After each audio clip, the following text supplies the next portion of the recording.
Today, I want to talk about past trauma, any event we've been through that has hurt us, that we're still carrying with us. If there are life circumstances that trigger you into anger, fear, or doubt, you are still carrying trauma with you. A little secret is that we are all carrying trauma with us to some extent. Our purpose in life is to heal from that trauma. And it's a very tricky subject because when it comes to trauma, it's very easy to start comparing different people's lives because some people just naturally seem to have went through way more traumatic events than others. But one thing I want to say is that we're unfortunately never able to compare trauma from different people because the experience of trauma and the emotional damage is completely subjective, because one person might end up in a depression from the death of someone, while another person might be in that very same depression without having the trigger of someone dying. I've been studying the psychology of trauma, and on top of that, I obviously have my own life experience and perhaps the life experience of people around me that I can base this video on. The intent of this video is to elucidate how trauma occurs, the psychology of it, what happens in the brain, and why does trauma occur. And finally, I want you to take away how to heal from trauma. This is for the people that want to change their life, for the people that want to become the best versions of themselves, that want to create their own desired reality. My name is Davy. I'm a PhD student in chemical engineering at the University of Cambridge. With my background in science, I want to integrate science and spirituality. I've been studying psychology, the mind, quantum physics of manifestation in my free time, and I see a lot of overlap actually between science and spirituality. Science is just more limited to what you can measure with your physical senses, but quantum physics already has shown that our emotions and vibrations are frequencies. In the same way, carrying past trauma with you is like carrying lower vibrational frequencies or emotions with you that never have been truly felt. So the first question is, how does trauma occur? The development of trauma can start very early on in childhood, which is often also where most trauma is formed, because as children we're very dependent on our outside world, and anything we get shown, any emotion we'll feel gets imprinted on us because we're not able to take care of ourselves. So our definition of safety is constantly dependent on our outside surrounding. What I mean by the word trauma is literally any experience that you've been through that made you upset. And this can be as big as, abuse, the death of someone, or something other terrible happening to you, but this can also be as small as, someone just letting you down, or a parent dropping off a kid at school and the kid doesn't want the parent to leave and the parent leaves. That could still invoke trauma. Trauma is literally any experience that invoked a lot of negative emotion in you that you weren't able to solve at the time. So the way to recognize trauma for yourself, any memory that you hold that can still invoke negative emotions when you think about it, is a past traumatic event for you. So what happens in the brain when a traumatic event occurs? So when the traumatic event occurs, there is a lot of negative emotions that come up. Fear, anger, upsetness, sadness, loneliness. But I dare to say all negative human emotions are an encapsulation of fear. And what happens when this traumatic event occurs? A lot of fear is released. But because we're in the moment, not able to solve the situation or make it any better, what we do is that we dissociate our consciousness from our brain when that traumatic event occurs. And the extent of this, or how aware you are of this happening, varies per person. We're often not aware that we do this at all. And because we dissociate, we don't allow ourselves to feel the emotions. We sort of store the emotion. We keep them hidden in a safe space until we're able to deal with it. And what actually happens to our personality in that moment is that our personality gets fragmented. In the moment of trauma, there is a split or fragmentation of the personality into two sides. Because what happens is that there's one side of you that doesn't like what is happening right now, feels scared, feels afraid, but then there is another side of you that has to take over and is like, okay,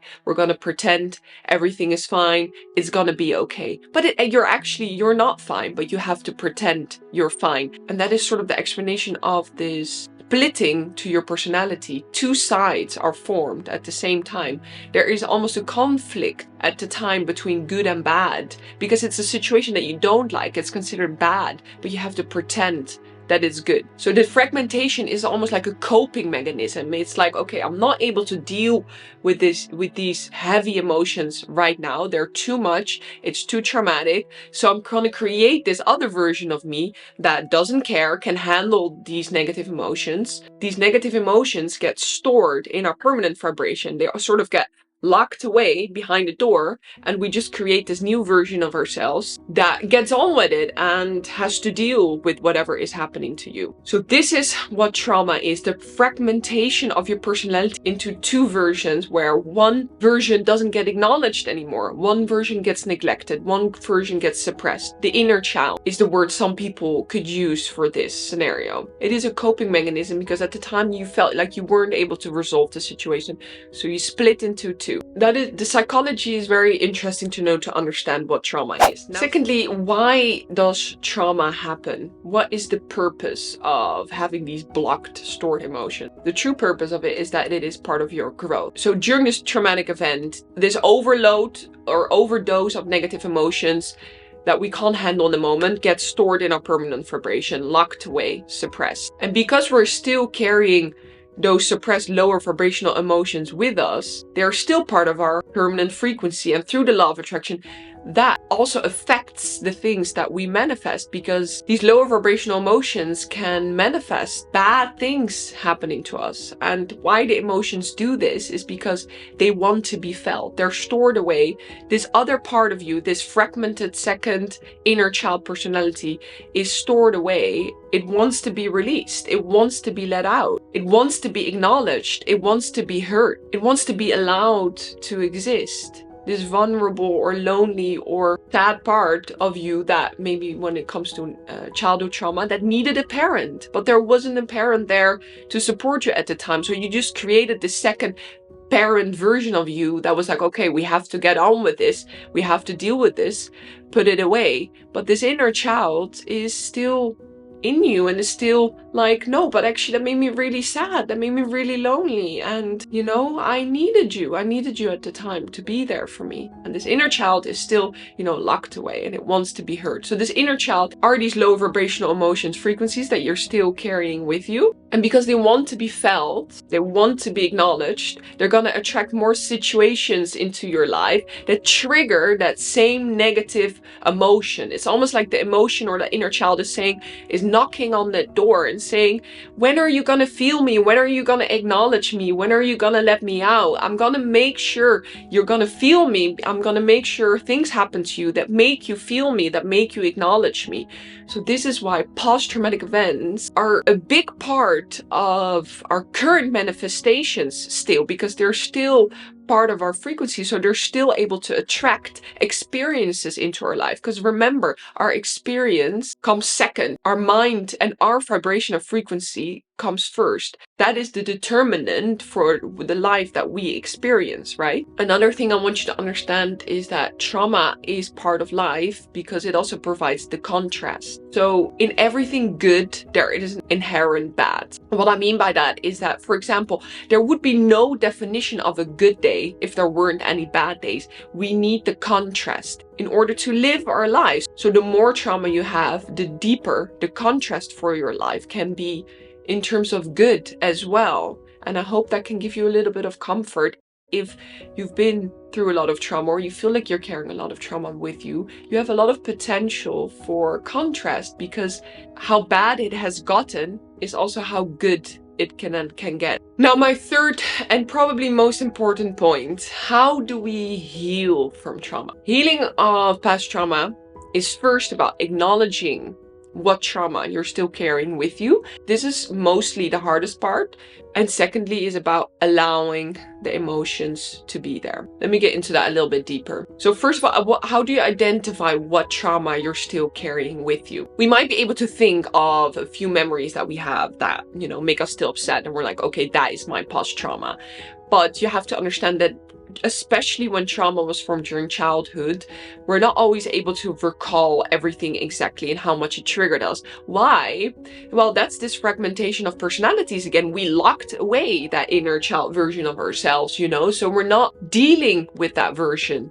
And that is the whole point of the trauma. We're not listening to the inner child. We're not feeling the emotions of that inner child that is hurt. So how do we identify our past trauma? Well, it is through asking yourself questions. A lot of people get help from an actual therapist for this, right? So I'm not saying this is by any means easy, but it is about identifying what currently triggers you in your life.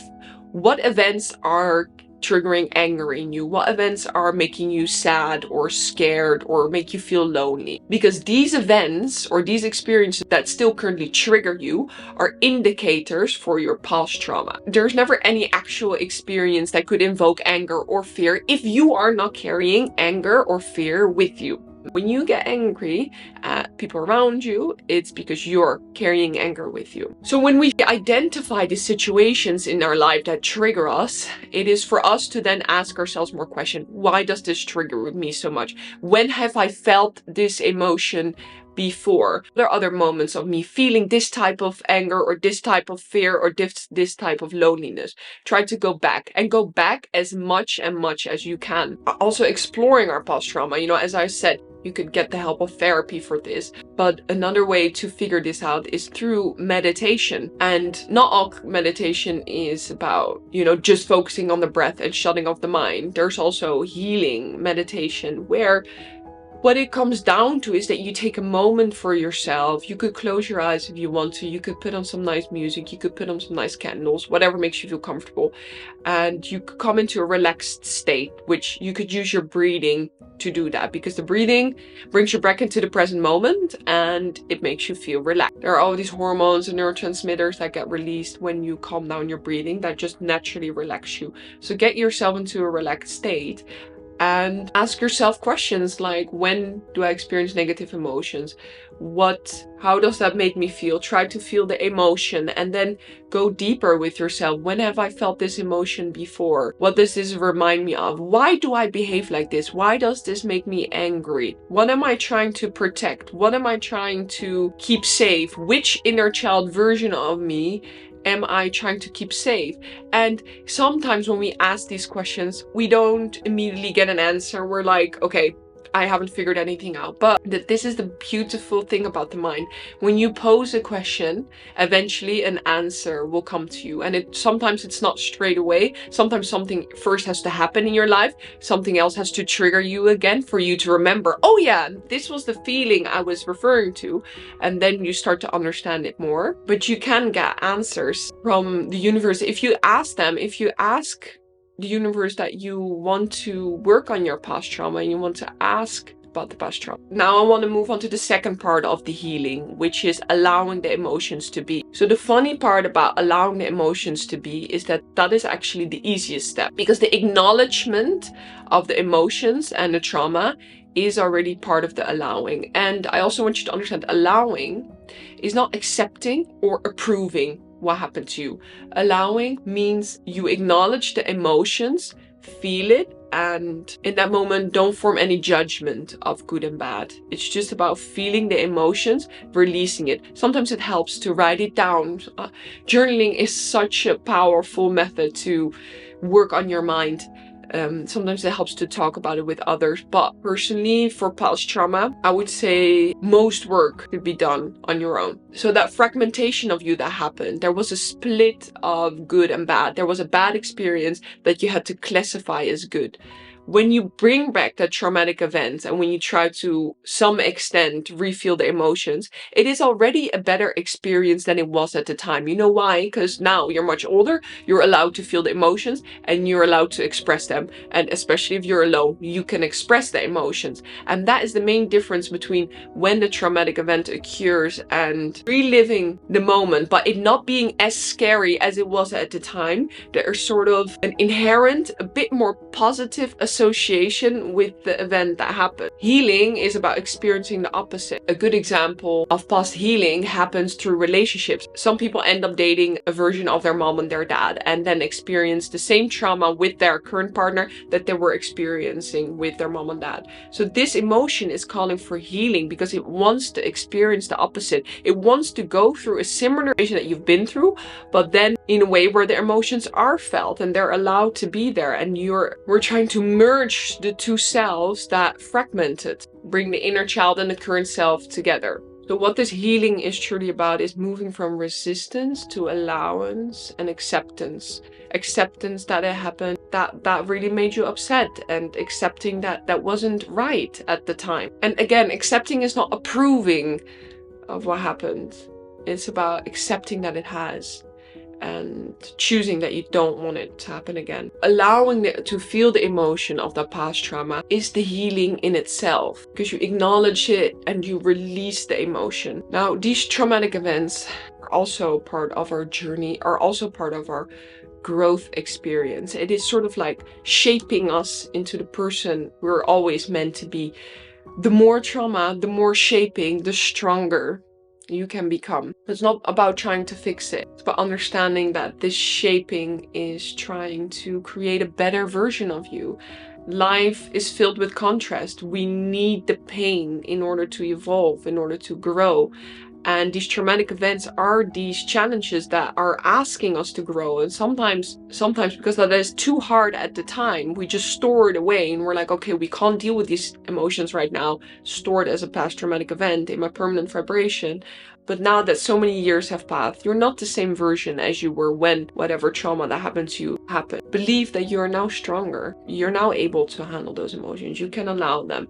You can tell the inner child that it was okay to feel the way it did at the time or whatever happened. The reason why this inner child word is so effective is because when that traumatic event occurs, we basically put away a child version of ourselves that was dependent on others, and we're like, okay, no, we need to deal with this ourselves. We need to be the parent. We need to take control. We need to just let it go or move on with their lives or not talk about what happened, right? Just be the strong one, be the adult. And now that you are that adult, you can look back at that inner child and a certain sense of maturity and talk to it and make it feel heard and make it feel understood in the way that it wasn't at the time.